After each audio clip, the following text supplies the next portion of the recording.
We shall commence this module by discussing that the India's 5-year plans were launched in 1951 with the basic objective of heralding a new era of overall prosperity and growth in the economy. The years of foreign domination had left severe challenges in the form of poor state of the economy and also the lack of resources for meeting the developmental needs of the economy.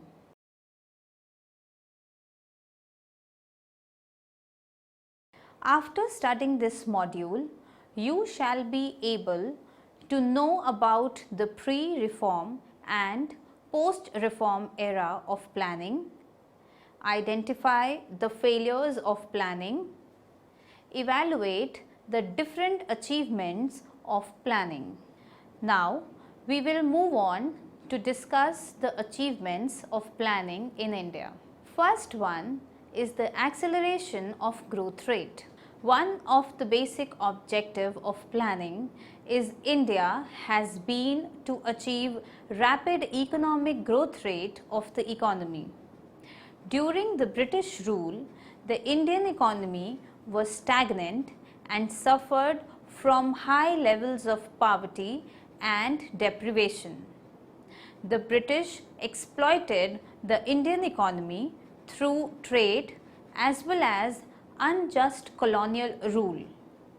During the last phase of British rule from 1901 to 1946, the growth rate of the Indian economy was around 1%. The Indian economy was caught in low levels of income and poverty. Therefore, after attainment of independence, the planning system was adopted to achieve the goals of economic growth and prosperity. Planning as an instrument aimed at increasing the national and per capita incomes on the assumption that it would eventually reduce poverty and deprivation and raise the standard of living of the masses. The economic growth of a country is achieved through continuous expansion of real national income as well as real per capita income. However, apart from the quantitative growth aspect, qualitative aspects like improvements in life expectancy, infant mortality rate, literacy rate, etc. assumes to be significant. During the first 3 decades of planning, the rate of growth averaged around 3.5 to 4% according to the Hindu growth rate, which was coined by Professor Raj Krishna. The 6th plan onwards, there was a rise in the rate of growth due to the considerable changes in the economy. Second is the growth of the agriculture sector. The partition of India had led to challenges in many forms, and one of them was the loss of fertile lands. This posed severe problems for the years to come. India had to rely on imports to meet the shortfall. With the advent of planning, the state took up the role of developing the different sectors of the economy. The industrial sector, through the heavy industries, style was expected to lay the foundation for the economy. The average spending on agriculture and allied activities has been around 23 to 25% of the plan outlay in each of the 5-year plans. This was in addition to the private sector investment in agriculture and allied activities.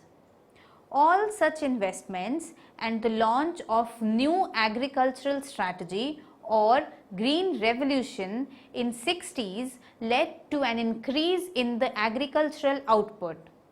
There was a substantial imports of food grains in 1960 and 1970s under PL 480 from USA. The new agricultural strategy led to an increase in the production per hectare on account of marvels of high yielding variety programs which stressed on the usage of seeds, fertilizers and water. The setting up of multi-purpose projects like Bhakra Nangal, Damodar Valley and Hirakund Dam brought in the great prospects for the agricultural sector. Now let us look into the average growth rates of the agricultural sector and the GDP. In the phase of 1951 to 1966, the growth rates of agriculture and allied sector was 2.5% and the GDP growth rate was 3.7%. In the phase of 1966 to 1980, the growth rates of agriculture and allied sector was 2.4% and the GDP growth rate was 3.5%. In the phase of 1981 to 1991, the growth rates of agriculture and allied sector was 3.5%, whereas the GDP growth rate at the same time was 5.4%. In the phase of 1991 to 1997, the growth rates of agriculture and allied sector was just 3.7%, whereas the growth rate of GDP was 5.7%. In the phase 1997 to 2006, the growth rate of agriculture and allied sector was 2.5% and the GDP growth rate was 6.6% at the same phase. In 2007, the growth rate of agriculture and allied sector was 4.9%, whereas the GDP growth rate in the same year was 9.4%. Third is laying down the industrial growth base. The pre-independence India was characterized by the existence of low industrial development marked by ownership and control by a small group of industrial houses, lack of technological interest among the entrepreneurs. In India, the second 5-year plan laid down the foundations of the rapid industrial development. The second plan was based on the Nehru-Mahlanobis model of heavy capital good industries development. The industrial development has by and large been successful in achieving large extent of diversification over a relative short period of time. India has moved on from being an importer of capital goods and machinery to an exporter of such goods. Fourth is expansion of employment opportunities. Right from the first 5-year plan 1951 to 1956, one of the long-term objectives of planning in India has been the achievement of full employment. The first 5-year plan stated maximum production and full employment, the attainment of economic equality or social justice, which constitute the accepted objectives of planning under the present day conditions, are not really so many different ideas, but a series of related aims which the country must work for. None of the objectives can be pursued to the exclusion of others. A plan of development must place balanced emphasis on all of these. Since poverty is a major problem, the Planning Commission has endeavoured to remove poverty through increase in investment and consequent increase in employment opportunities. Fifth is modernization of the economy and development of economic infrastructure. Modernization of Indian economy has been one of the foremost objectives to achieve the rapid economic growth and also to ensure high levels of productivity in all the sectors of the economy. Modernization refers to the structural and institutional change in the economic activities. Modernization aims at improving the standard of living of the masses by adopting better scientific methods of production. Modernization is an attempt to raise the productivity of the economy in general and the sectors in particular.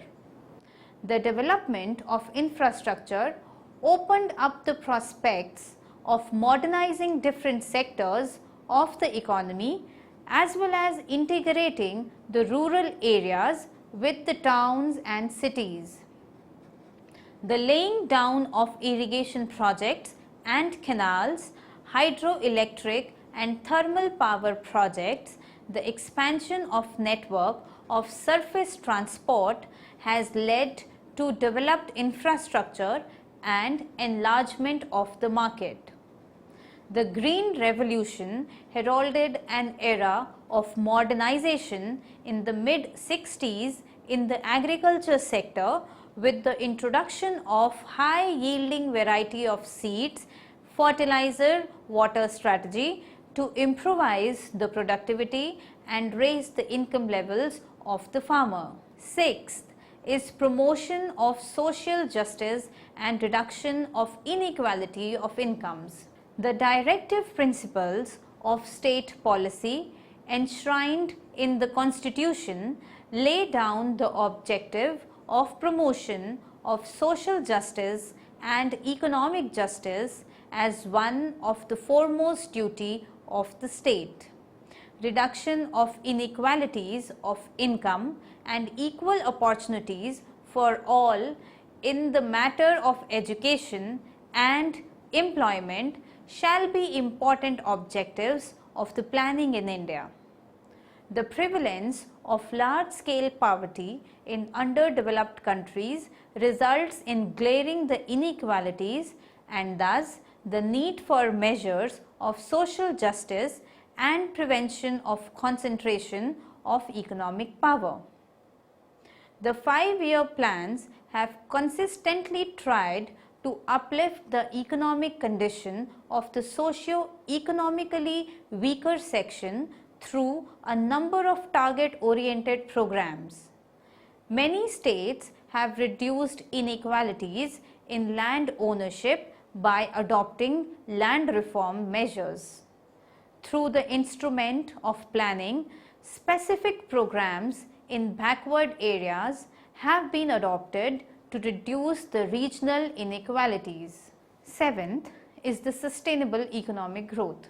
The goal of sustainable economic growth has become an important objective of planning in the interest of intergenerational equity, environment and the economy. Growth would be unsustainable if the means to achieve it makes use of non-renewable uses in greater way and also ignores the cost on environment. The 5-year plans aim at sustainable economic development by striking a judicious balance between the development needs of the present and the future generations. Eighth is self-reliance. The year of foreign rule has brought a desire to adopt the concept of self-reliance as an objective of planning in India. Self-reliance means reliance on the domestic resources for economic development. The 4th 5-year plan adopted the self-reliance as the main objective of planning. Basically, it refers to lessening the dependence on foreign aid, grants, loans, and thus doing away the dependence on foreign countries. The fourth plan aimed at achieving self-sufficiency in the production of food grains. The fifth five-year plan focused on earning sufficient foreign exchange through export promotion and import substitution. India could achieve self-sufficiency in food grain production by the end of the fifth five-year plan. However, self-reliance should not be confused with self-sufficiency. While self-sufficiency means the country produces all it needs and does not import, self-reliance means the country has enough resources to pay for its imports, and imports are normal part of economic activities. Ninth is economic stability.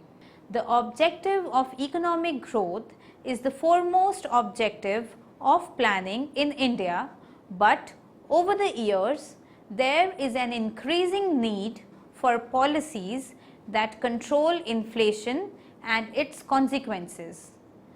Growth-oriented policies may overlook the accompanying price rise and the distortions in the production process.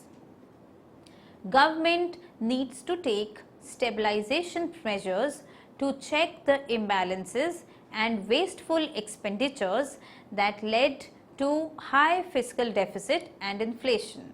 Let us understand the failure of planning in the pre-reform era.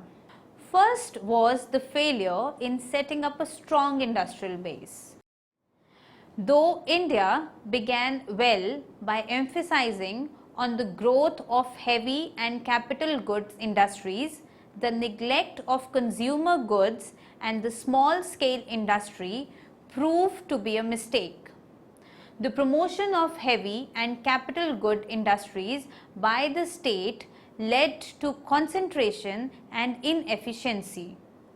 Indian planners were myopic by focusing on heavy capital good industries in the subsequent plans too.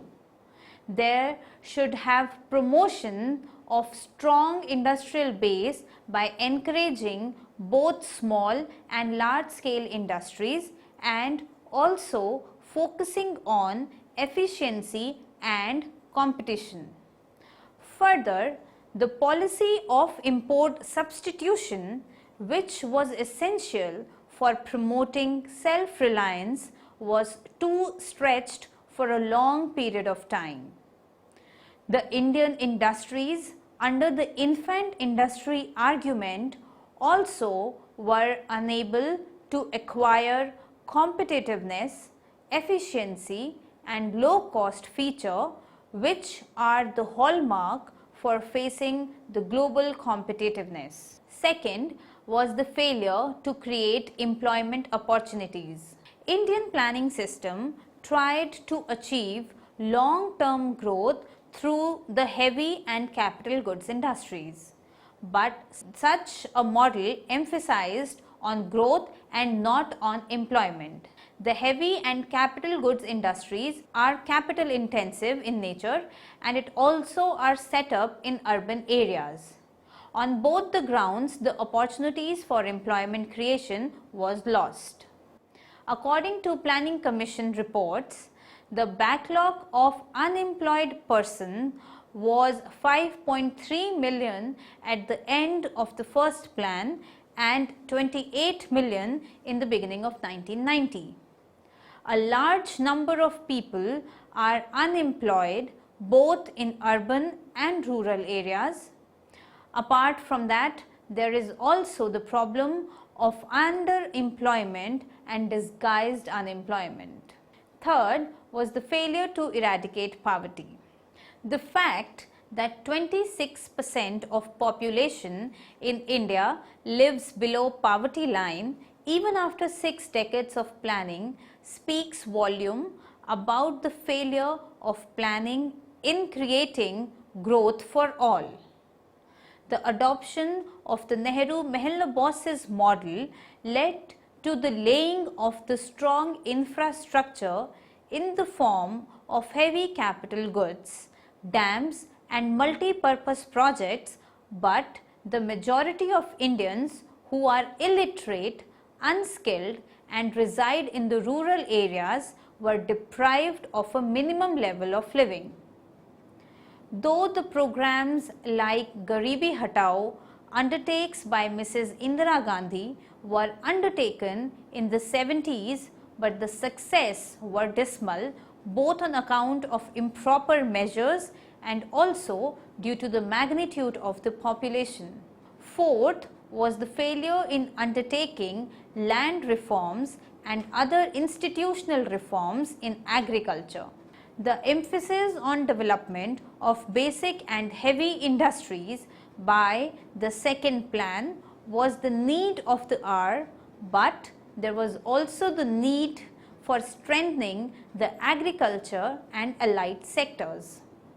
Though the new agricultural strategy, that is the Green Revolution, was launched in mid-1960s, but no efforts were taken to undertake the land reforms measures. Consequently, the productivity of agriculture suffered. Ownership of land makes a lot of difference to the productivity of the land. Even after decades of planning, only a few states like West Bengal and Kerala have carried out the land reforms properly. Let us now summarize what we have studied in this module. One of the basic objectives of planning in India has been to achieve rapid economic growth rate of the economy. The economic growth of a country is achieved through continuous expansion of real income as well as the real per capita income.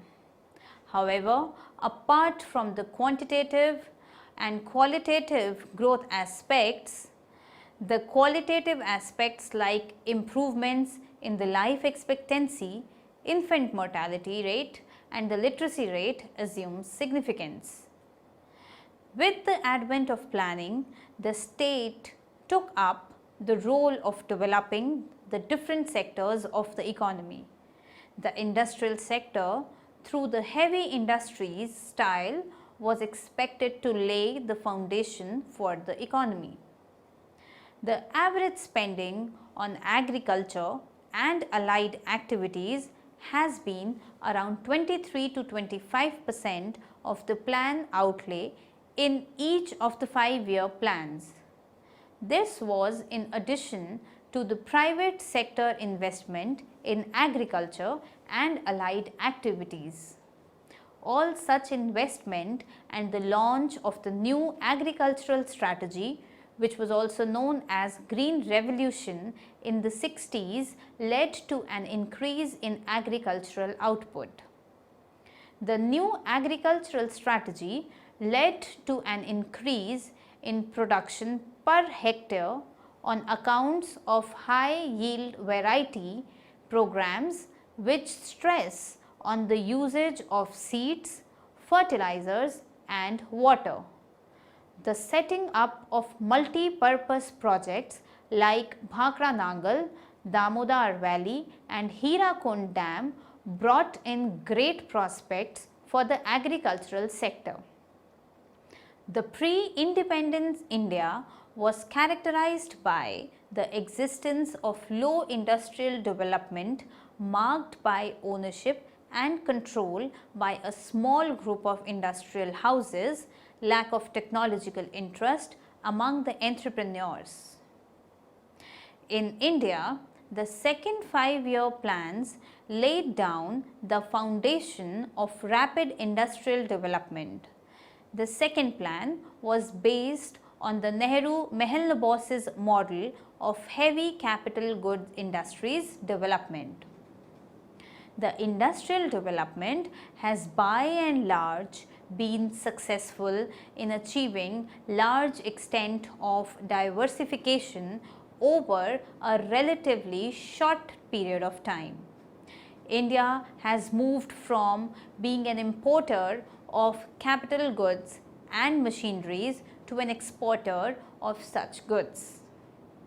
Right from the first 5-year plan, one of the long-term objectives of planning in India has been the achievement of full employment. Since poverty is a major problem, the Planning Commission has endeavoured to remove poverty through increase in investment and consequent increase in employment opportunities.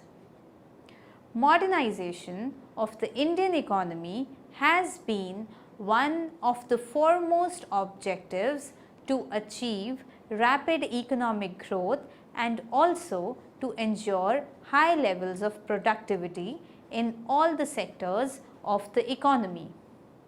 Modernization refers to the structural and institutional change in the economic activities.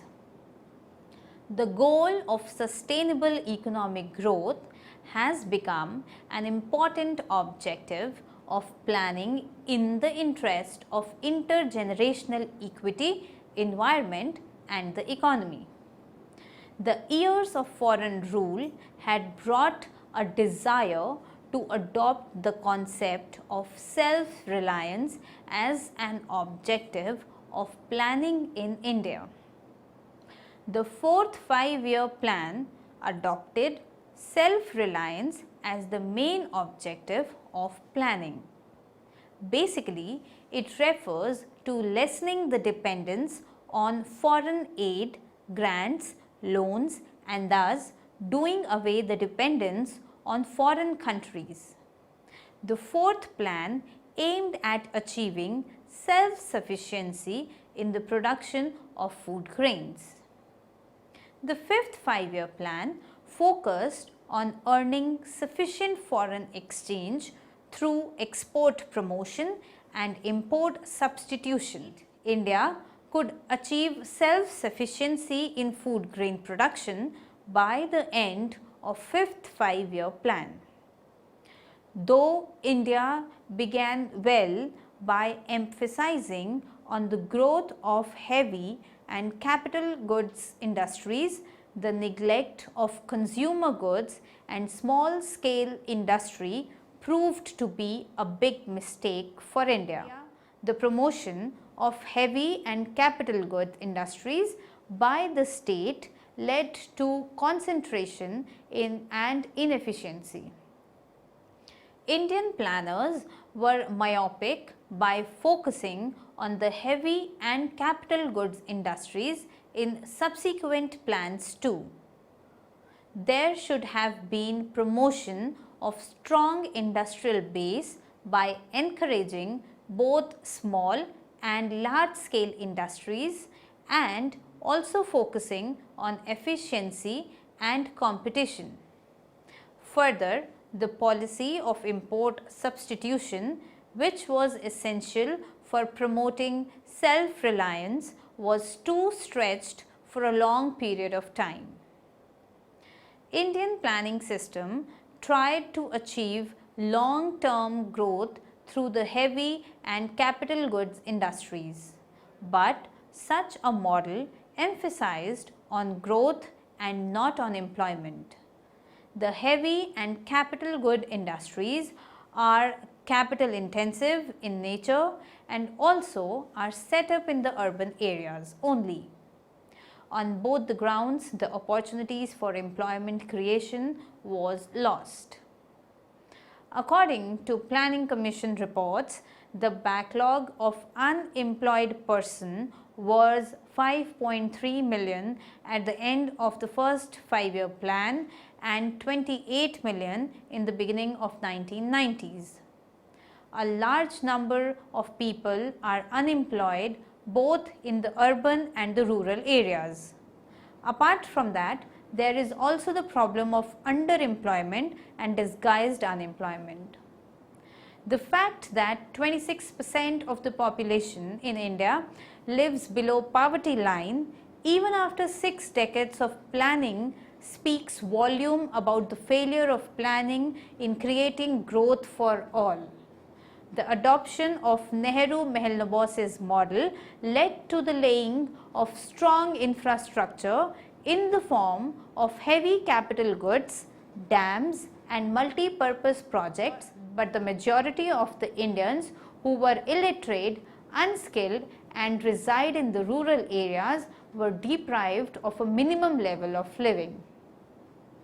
Though the programs like Garibi Hatao undertaken by Mrs. Indira Gandhi were undertaken in the 70s, but the success were dismal both on account of improper measures and also due to the magnitude of the population.